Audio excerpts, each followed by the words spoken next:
In this video, I'll try and make a guitar similar to these ones, and I'll make it from old boards that I've hung onto over the years. These are silky oak, and I'll start by stripping them back to get a better look and work out what I can get from them. There's lots of nail holes that I need to try and dodge.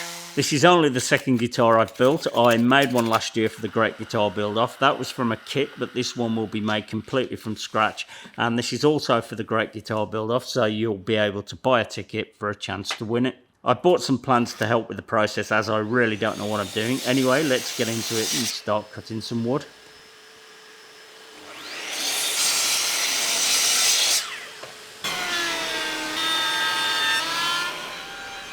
They're not thick enough to cut two pieces to buck match, but I've picked out two pairs that match nicely and have a good flow. As I mentioned, there's lots of nail holes. Some will fall in the voids in the guitar. I can trim some off along the edge, and some I'll just have to live with and use filler. I got the boards about 10 years ago, and the guy I bought them off reckoned they were over 100 years old then. I'm not sure what they were from, but they have plenty of thickness, which is what I need to carve the top and the back of the guitar from.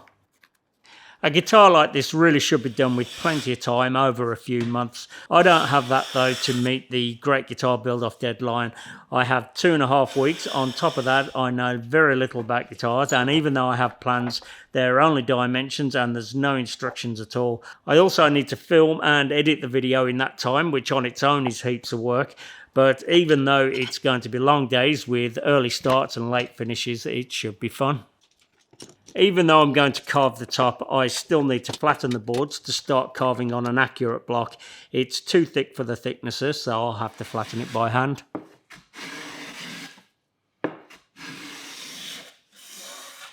To carve the top, I'll initially use the router to make depth guides. First, I need a template. I actually need two, one for the top and one for the back. I didn't think to get this page with the templates printed out twice, but I can see through this thin paper to trace it out.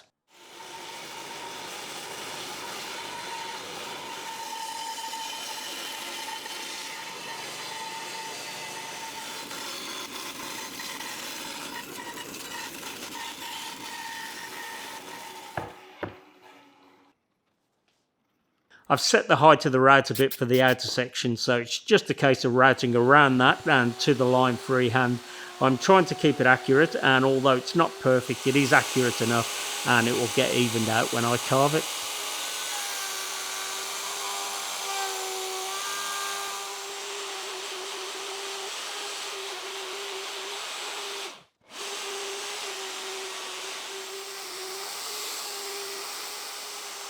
The paper's a bit furry and difficult to see the line, so I'll try scoring it first. Each layer is 1.6mm higher than the previous one, and they start getting faster to do as there's less material to remove. It did take a lot longer to do than I thought it would. All up it took about half a day.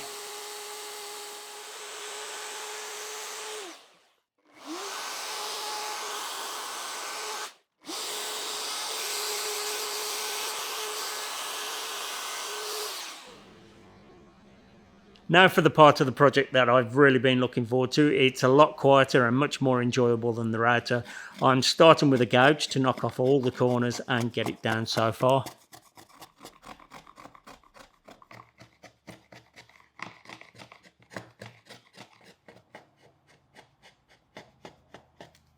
Next, I'll use the finger planes that I made in my last video. They look like a toy or a gimmick, but they really work fantastic. For this, they're very controllable and comfortable to use, and they take off material much quicker than you'd think.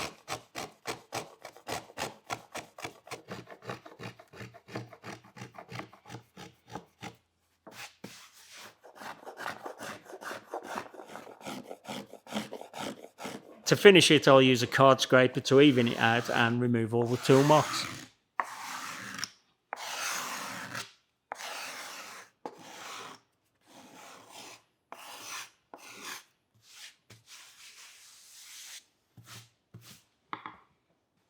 Now to do it all again, but as you've already seen one done, I'll move on to the next step, which is hollowing out the inside.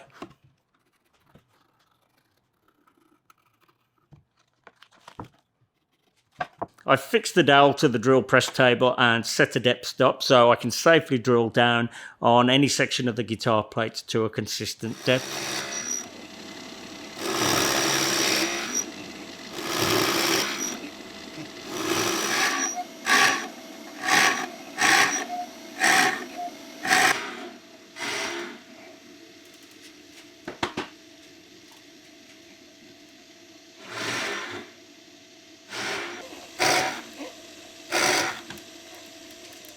That actually didn't take too long at all. Now I can carve them out.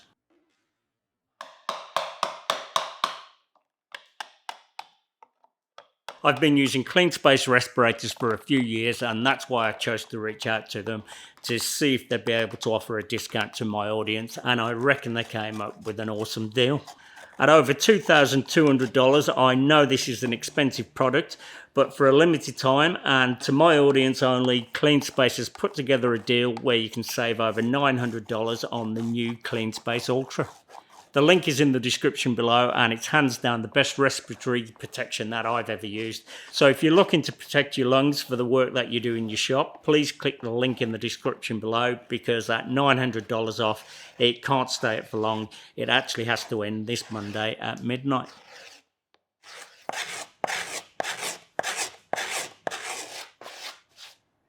They look done, but they still need more work. In fact, the easy bit is done. Now I have to get the thickness over the whole plate much more accurate. I'll do that by marking the thickness all over the plate using a dial indicator and then scrape and sand to get a consistent thickness.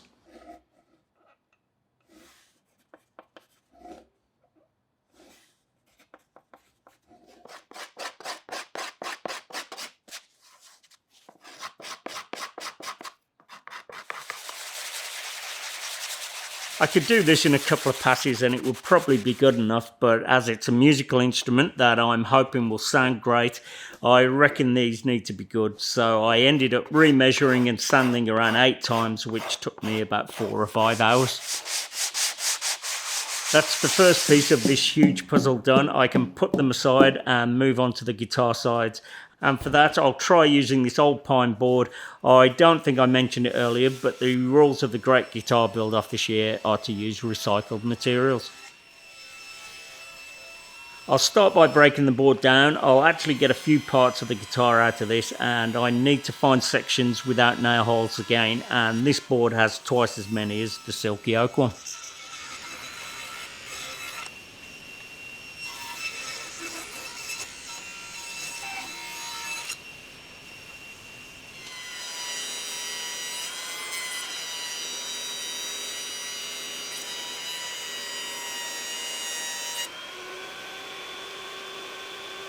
The sides are 3.2mm thick, or 1/8 of an inch, and they need bending into shape. So next I'll make a form out of plywood, and I have a pile of these scrap pieces which I'll use up.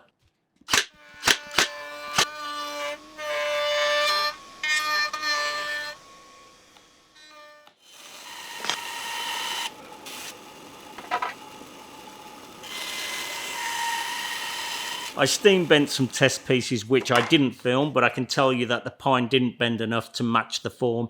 So I'll try this brush box flooring and see if that's any better.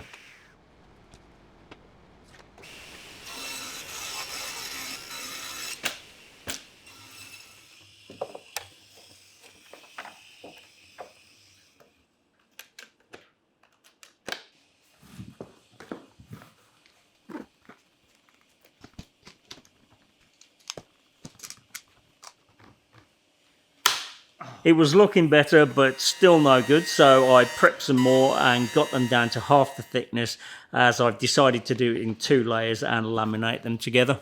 This all looked like it went pretty okay, but all the messing around and figuring out a solution for the sides took a good day and a half. Anyway, it's working now, although I have only done the easy side so far, and using the steam box for these tight bends isn't going to work, so for those I'll try out this heating iron that I just welded together. I'm spraying the wood with water and then gently heating up a section until I feel it relax, and then I slightly manipulate it into shape. You really need to be gentle though, which I found out on a couple of practice pieces. It takes some time, but it works well.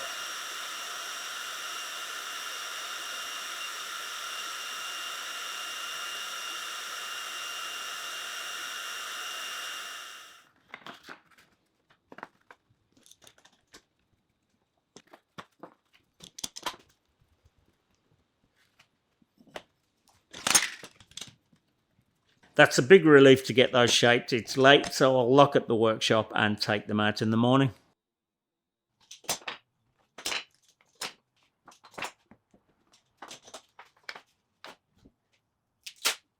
I'm putting packing tape on the forms ready for laminating the sides together.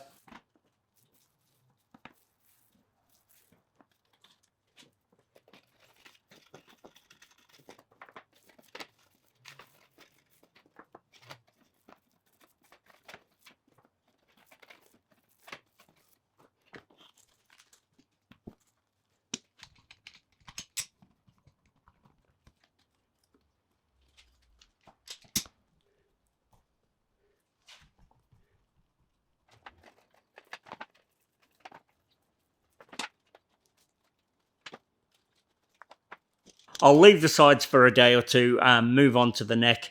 I have these offcuts of rosewood and I'll make thin strips from this old weatherboard to put between the rosewood.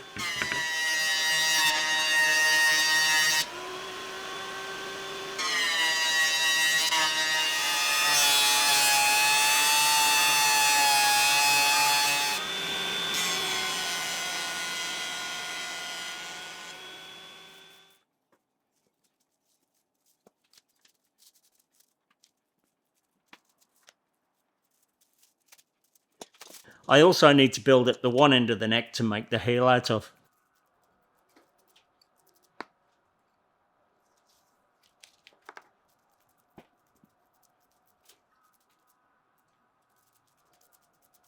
I'll probably move around a bit on this project from now on, so while I'm waiting for the glue to set on those, I'll go back to the top plate and cut out the F-holes.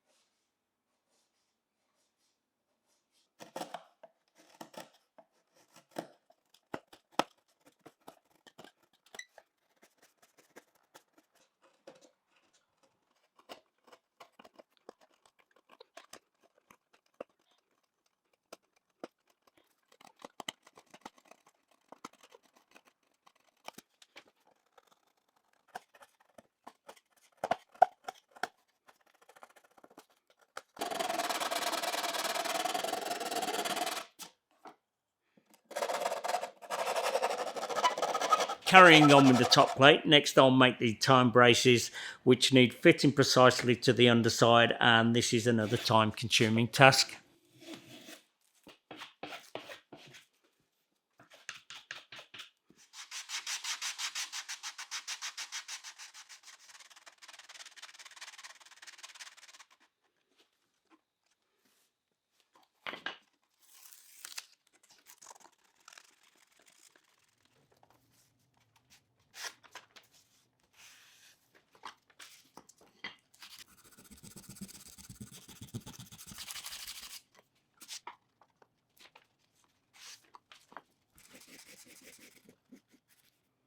The top doesn't need to be quite so accurate, so I'll do that on the belt sander.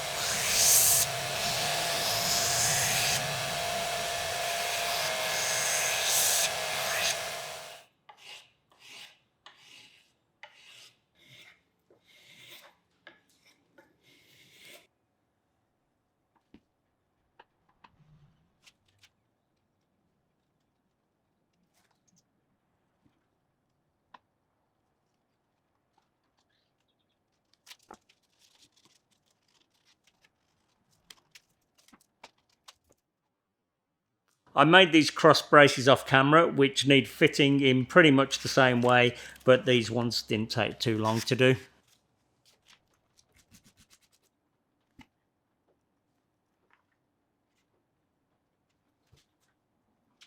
Now for a big moment, it's time to check on the sides and see how they glued up. They look great and it's a big relief.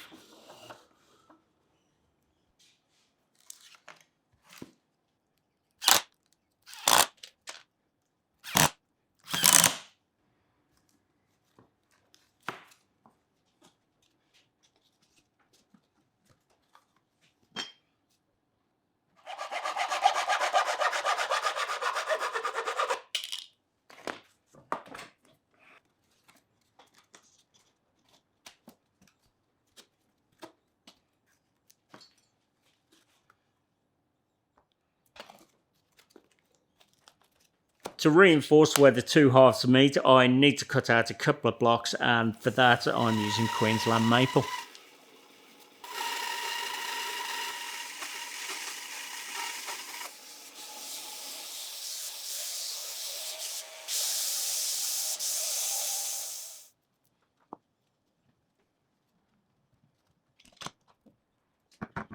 There's also another block to support the inside. I'm not sure why that's needed, I'm just following the plans.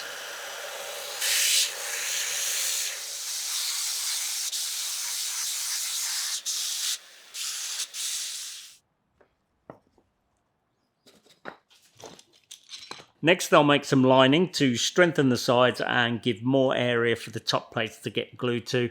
I prep them off camera from the old pine board, and next I'll cut curves into them so they'll bend around the sides.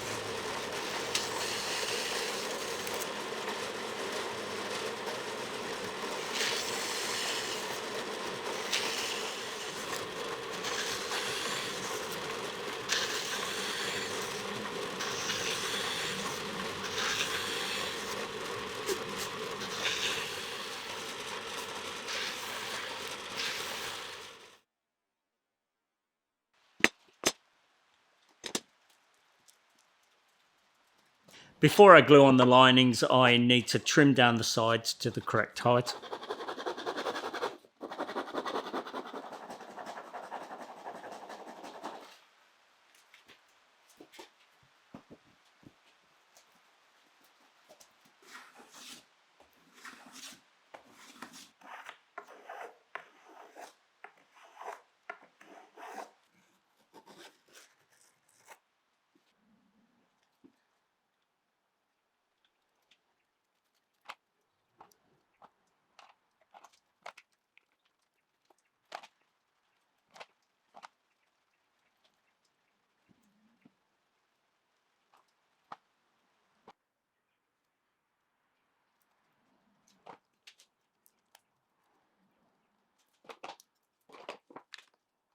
I'll let that dry and continue with the top plate and cut out the opening for the pickups and drill the holes for the switch and the knobs.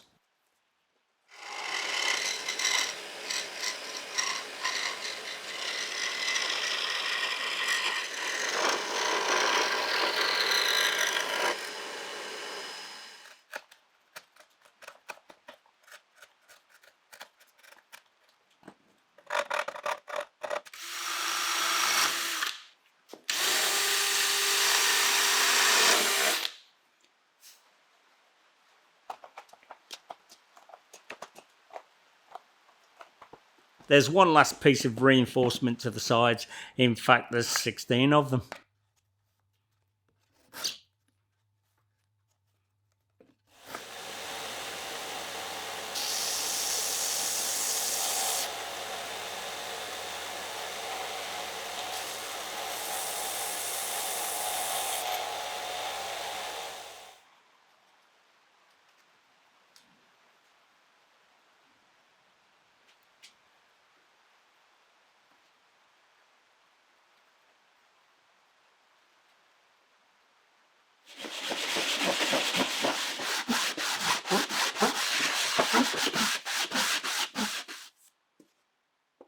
I'll just trim some excess off the top plate and then I'll glue it to the sides.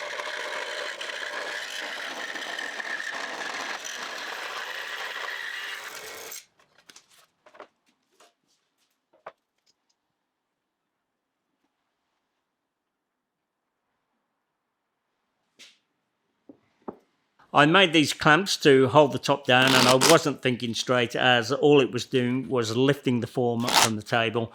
It was an easy enough fix though. I just used big screws to hold the form down to the table, and I like having one workbench where I'm not fussy about the top and happily cut into it or screw things down to it. I'll get back to the neck, and the first thing I'll do is glue on the block, which will become the heel, and that will eventually get joined to the guitar body. After that had set, I cut the opposite end, which will become the headstock. It's cut on an angle and it will get flipped around and glued back on.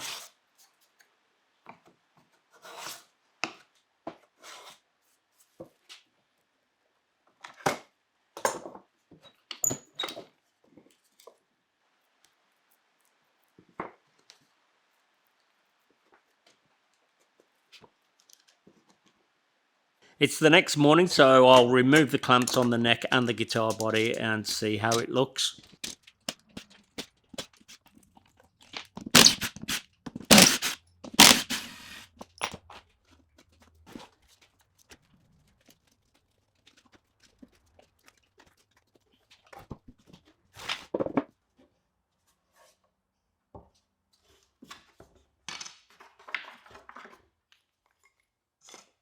Next, I'll start to profile the neck, then I'll begin working on joining it to the body.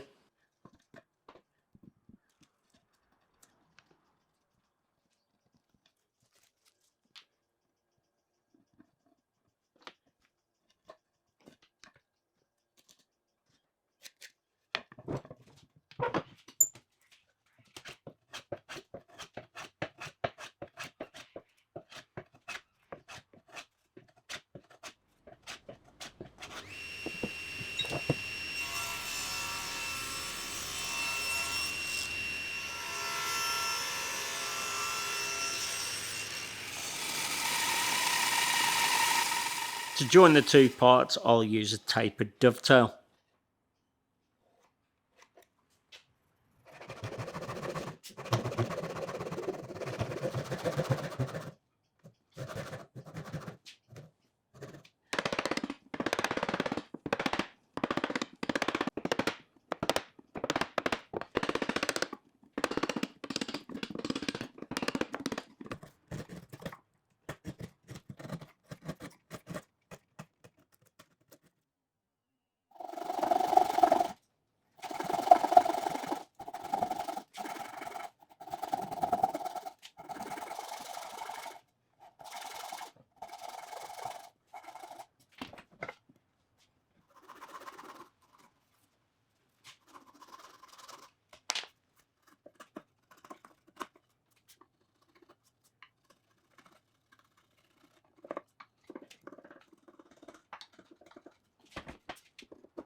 Cutting the joint didn't take too long at all, but fitting it together took much longer. I keep checking, taking a little off here and there, and then check it again. I used some carbon paper to transfer the high spot so I knew what to remove. I also regularly checked to make sure it stayed in line.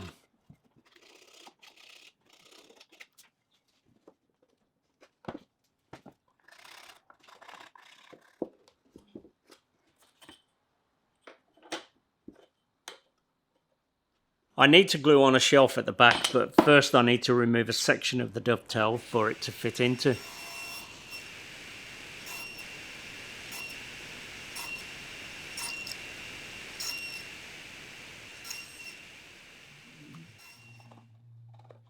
I didn't show it earlier, but I removed the section of the neck blank and put it aside for this piece.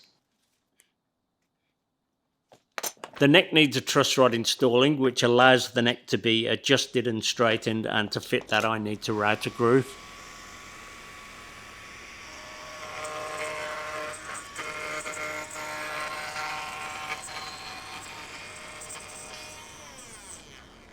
I also need to route the opening to the groove.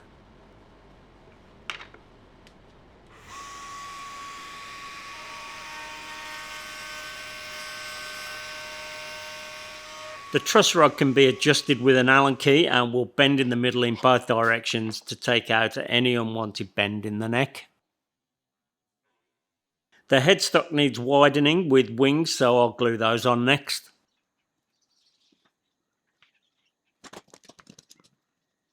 For the fretboard, I have this piece of ebony and it already has the fret slots cut into it.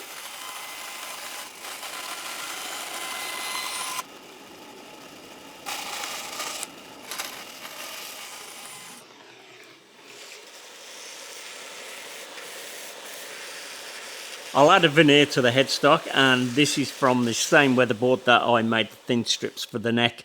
I cut plenty of that at the time, and then I just ran some through the drum sander to get it down to 1.2 millimeters thick. Next, I'll add some mother of pearl inlay markers to the fretboard. I've already CA glued them down on top of some masking tape. I'll cut around them and remove the tape to reveal where I need to route out. By the way, my marking knives are still available and would make a great stocking filler.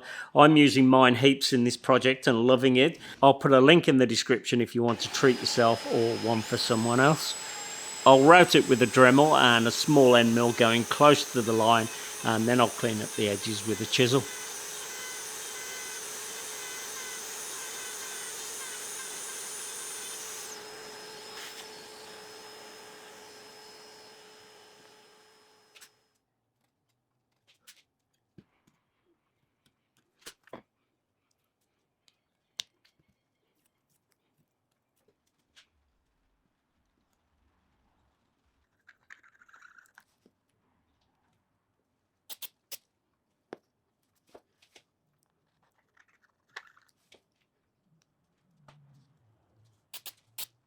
I'm moving around a lot on this video, so I'll put the fretboard aside for now and move back to the neck.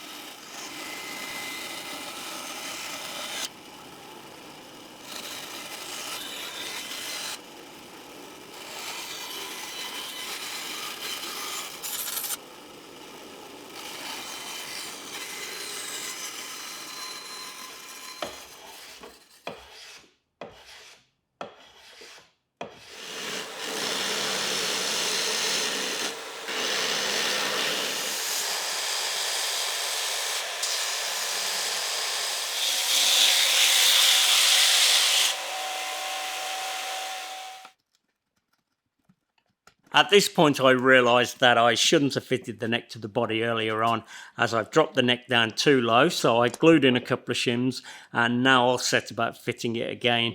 I should have waited until the shelf was glued on and the underside shaped to match the top of the body. I decided to try chalk to find the high spots, and I'm not showing it, but this took hours to get right. I wanted to get a perfect fit. It just felt like this was an important part of the build.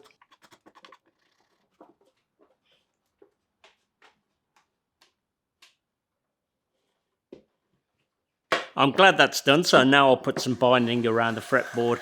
I've planed off 1.5mm each side to allow for the thickness of the plastic binding. Before I glue the binding on, I'll add this fine black and white purfling to add some more detail, but first I need to cut a tiny rebate all the way around.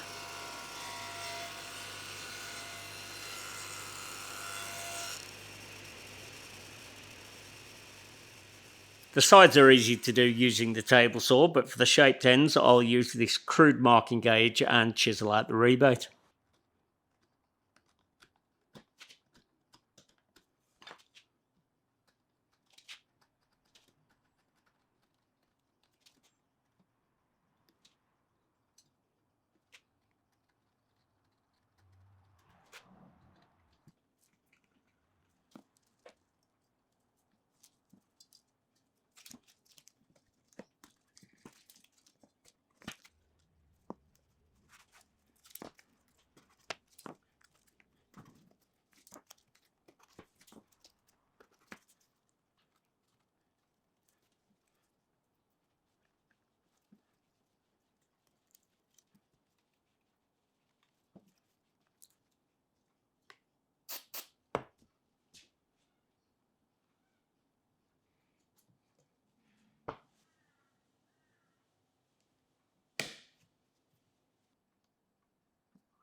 The fretboard needs a 12-inch radius, which I'll do with this cheap radius block that I got off eBay.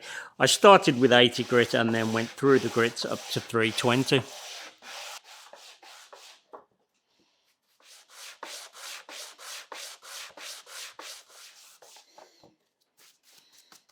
Now I can glue the fretboard to the neck, but first I need to install the truss rod.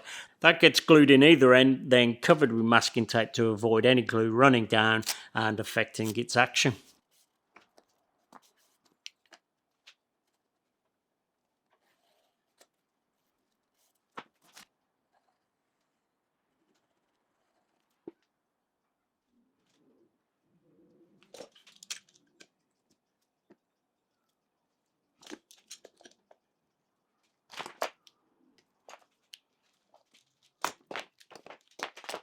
I'll install the frets next. I start by cutting them slightly oversized, then mark out a relief where the binding is.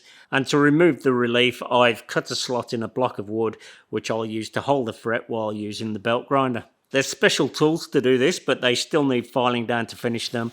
And as the block keeps the fret upright, and with a gentle touch, I can finish them straight off the belt.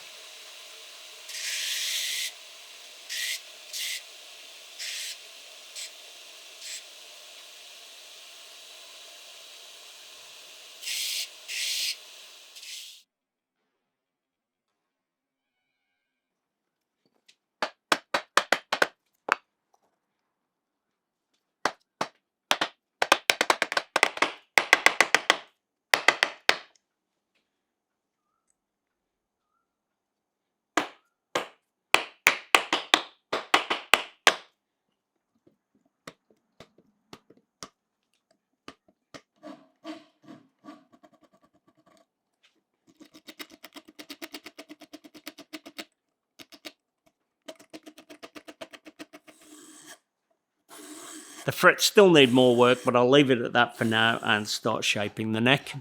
Using templates, I'm filing the neck shape in 3 positions, then I'll blend those together using a spoke shave, a rasp and sandpaper.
Now that's shaped, I'll put binding around the headstock, and to route the channels I'll use this attachment on the Dremel.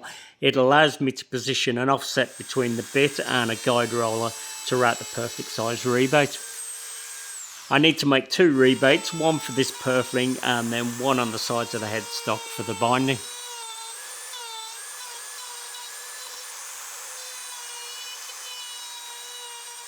I don't show it, but each time I make adjustments I do test it on a piece of scrap first.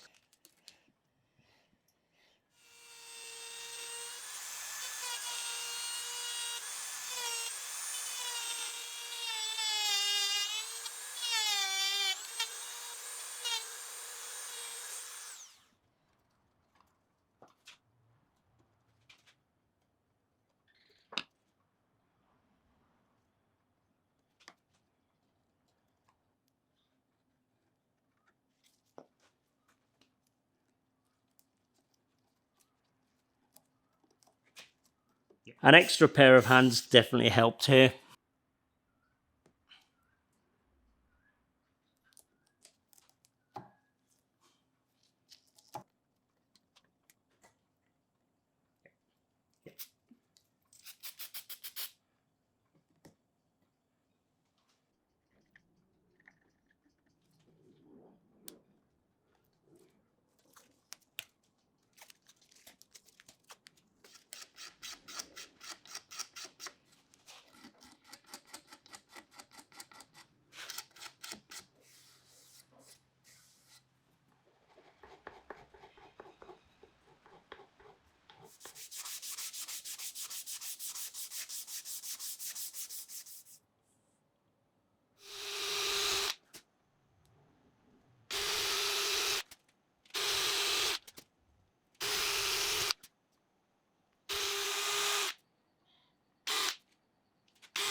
That's the neck just about done, so I'll work on the body again.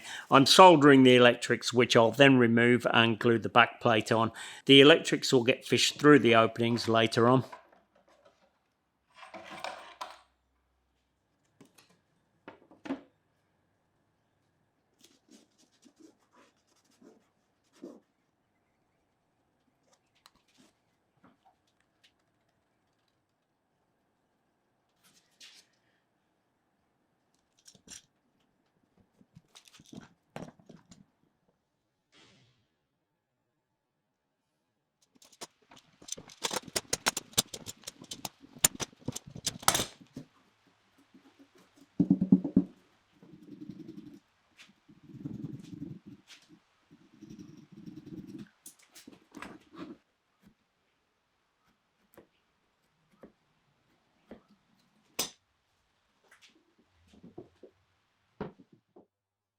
Now for even more binding, the first thing I'll do though is flush trim the edges as good as I can anyway, as the router base doesn't sit flat on the curved plates.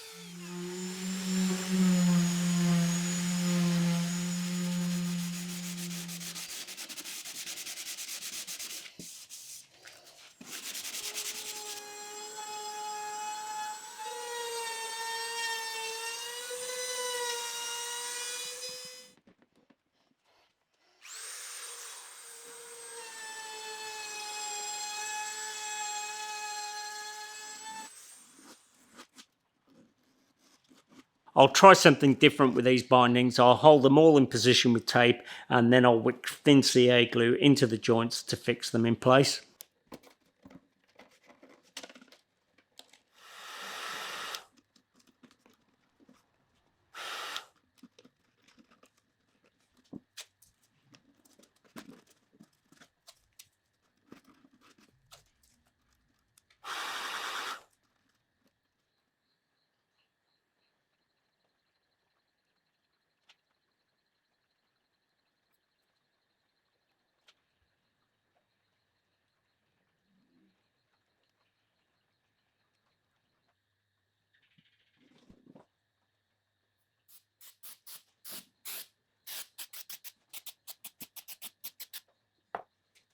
That was super easy and a much better way of installing it. Now I'll scrape it to clean it up and blend it into the wood.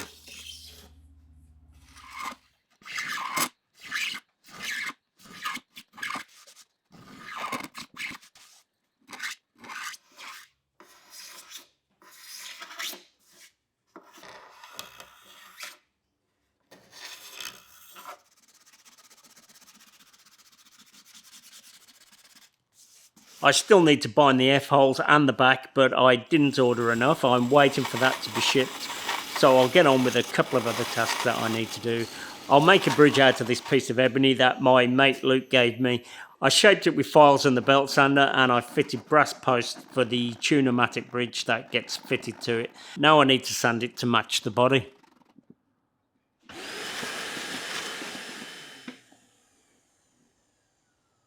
I also quickly made a cover for the truss rod from a piece of black G10. The binding turned up, so I installed that to the back, and I'll also get the F-holes done too.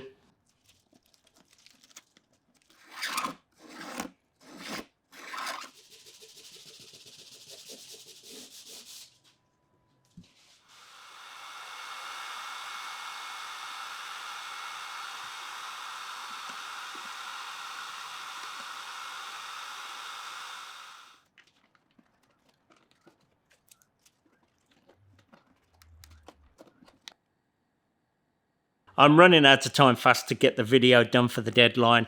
I've been working long days into the early hours and I'm absolutely shattered. Anyway, I'd like to spend more time on the finish, but I just have to get it done. After sanding everything, I filled the grain, and after sanding that, I added a sunburst with water-based stains.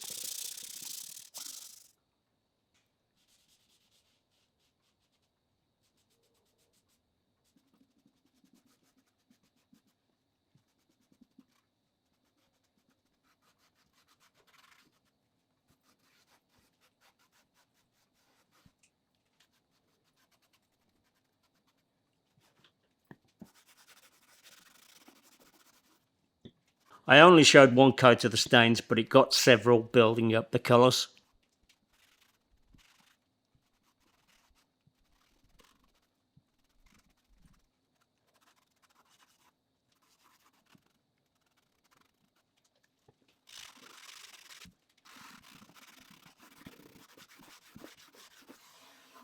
This is the next morning, and now I have the task of scraping all the binding clean. I've made a scraper from an old hacksaw blade, which worked really well. It took a couple of hours though to get it ready for the top coat.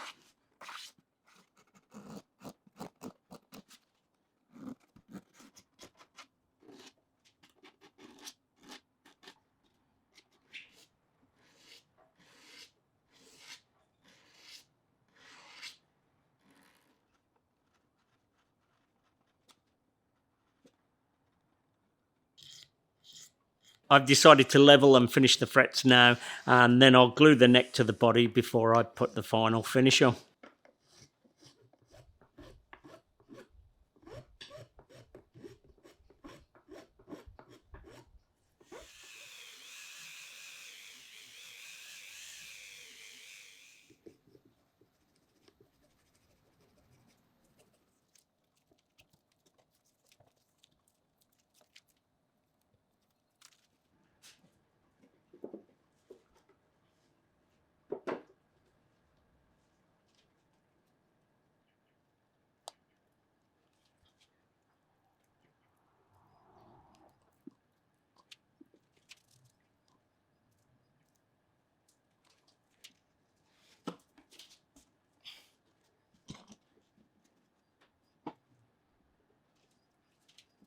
I also made and glued a heel cap from ebony, which you can see here.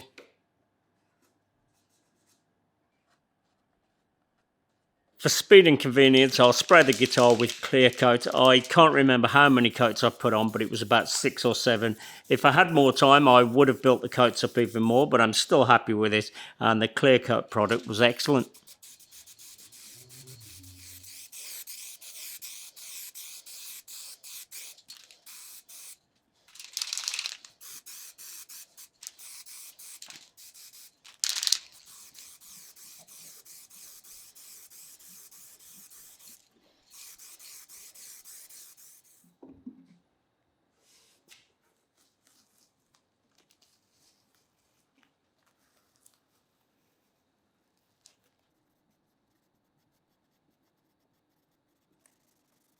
Now I need to fish the wiring into all the correct openings, and I can tell you that this was super tricky, but using wire and string I managed to get it done.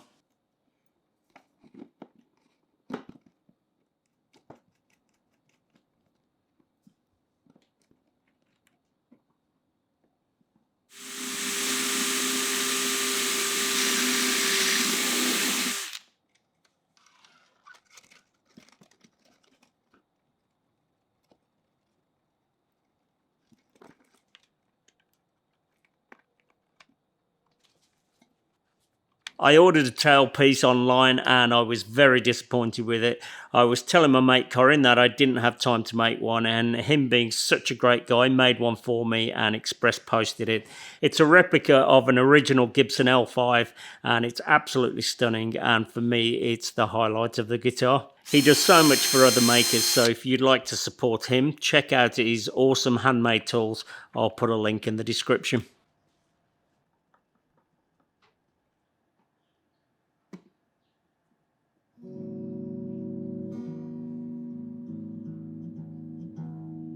It makes sound, but I can't play it, so my mate John is coming over to try it out.